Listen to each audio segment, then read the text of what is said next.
जर आज सापच नाही राहिला तर उद्या घरामध्ये आणि शेती करणं फार अवघड होईल आपल्याला. कारण की उदरच राज करतील साप जर नाही राहिला तर. त्याच्यामुळे साप मारू नका, साप वाचवा, निसर्ग वाचवा.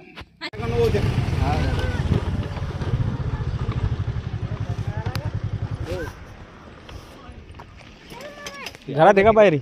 ते घरात का अवघड ठिकाणी मारलं आहे ना, ते म्हणून म्हणलं मारायचा होता म्हणून मारला गेला म्हणून पल गेला.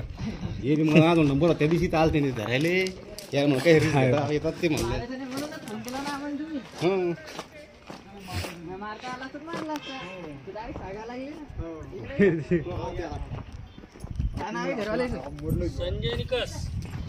नमस्कार मित्रांनो, परत एकदा स्वागत आहे आपलं युट्यूब चॅनलमध्ये. आज आपण नायगाव दत्तापूर या ठिकाणी आलो. संजय निकस यांच्या घरी. यांच्या घरात कपाटामागे एक साप आहे. बघूया कुठला साप आहे. सर इकून या खेडीतून हे बाई खेड आहे बाई या इथून कपाट बाजून करा. कपाट बाजून कर, कपाट बाजून करा. ते जबाबदारीचा खात नाही कोणी तरी पैसे जागेवर आपल्याला हे कर लागते. आता आलमारी क्रॉस करा सर. ही अलीकडे अलमारीच्या मागे एक लगे ही अलमारी इकडे बघा. तिथंच आहे, तिथंच खाली खाली खाली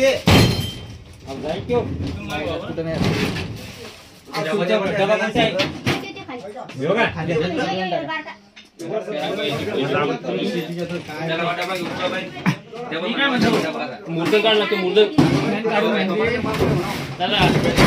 कपाट आली आणि मोबाईल घालतो पहिले उठून. पलीकडून बॅटरी दाबून ठेवा. आता अलीकून पलीकडून बॅटरी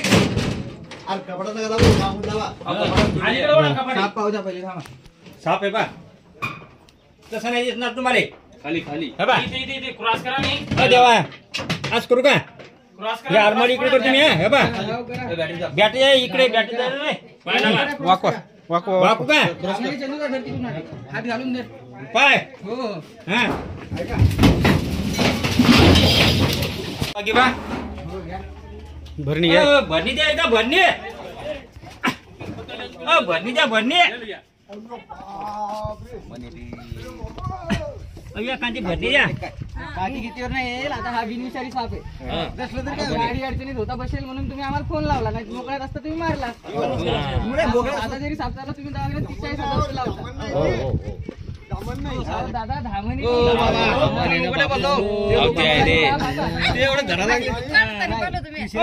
बाई भरणी आणा घरातली भरणी. सगळ्यात जास्त फोटो काढून द्यावा तर सगळ्याच्या घरी शेती असते. 1 लाख उंदरावर नियंत्रण आहे त्या सापानं. आणि असं साप दिसला मारू नका, हुसकून लावा. घरात जरी आला काहीच होती नाही. मित्र एखादा फोटो काढून पाठवायचा. एवढं घाबरायचं कामच नाही सापाला.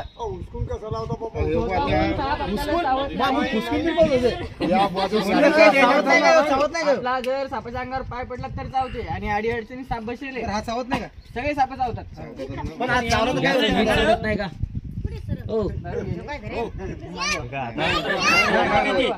माझी मागवा दारू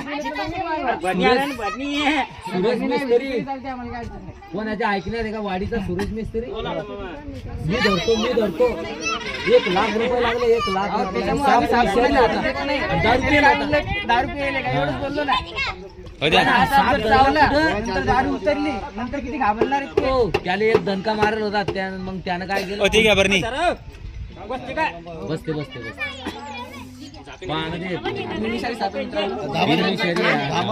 शक्यतो असा साप दिसला तर मारू नका. कारण की मित्रांचं ध्यान येते. नाहीतर मोकळ्यात असले की साप मारूनच टाकतात. मारू नका. जर मारायचाच असला तर सर्पमित्राला घरात जरी निघाला तर कॉल करू नका. साप हा निसर्गातील मुख्य घटक आहे. आज साप आहे म्हणून कुठं मोठं शेती करता येत आहे आपल्याला. आणि घरामध्ये राहता येत आहे. जर आज सापच नाही राहिला तर उद्या घरामध्ये आणि शेती करणं फार अवघड होईल आपल्याला. कारण की उदरच राज करतील साप जर नाही राहिला तर. त्याच्यामुळे साप मारू नका, साप वाचवा, निसर्ग वाचवा. ठीक आहे. काम जर आवडला असेल, व्हिडिओ जर आवडला असेल, लाईक शेअर सबस्क्राईब नक्की करा. धन्यवाद. पाहू द्या. का समजा 20 शहरी असतात तर मग तुम्ही ते काळीचा प्रयोग केला असता. पाळेल एका सर्व आहे ना. ते बाबा अभ्यास आतापासून नाही पकडत, 10-12 वर्ष झाले साप पकडून. ओके पकडतो चांगल्या चांगल्या माणसं भीती दूर. नंबर द्या तुमच्या 72 49 33 37. शिक्षण भाऊ यायले डेअरिंग काय ना बंटी नरवाडी. तर मित्रांनो, जो आत्ता आपण धामण साप रेस्क्यू केला आहे त्याला त्याच्या सानिध्यात सोडत आहोत. हा एक बिनविषारी साप आहे. इंडियन रॅट स्नेक, इंग्लिश नाव, मराठीमध्ये धामण, हिंदीमध्ये घोडाप्रचार. आता घरामध्ये साप निघाला आहे म्हणून हा फोन आम्हाला नाही केला, सर्पमित्रांना. हा फोन केला आहे तो साप मारता येत नव्हता, त्यासाठी आपल्याला हा साप पकडण्यासाठी फोन केला. तर हा एक बिनविषारी साप आहे आणि सर्पमित्राची आठवण अशा अडीअडचणीमध्येच साप निघाल्यावर येते. तर कोणताही साप असो मारू नका, सर्पमित्रांनाच कॉल करा. देवाच सोडू.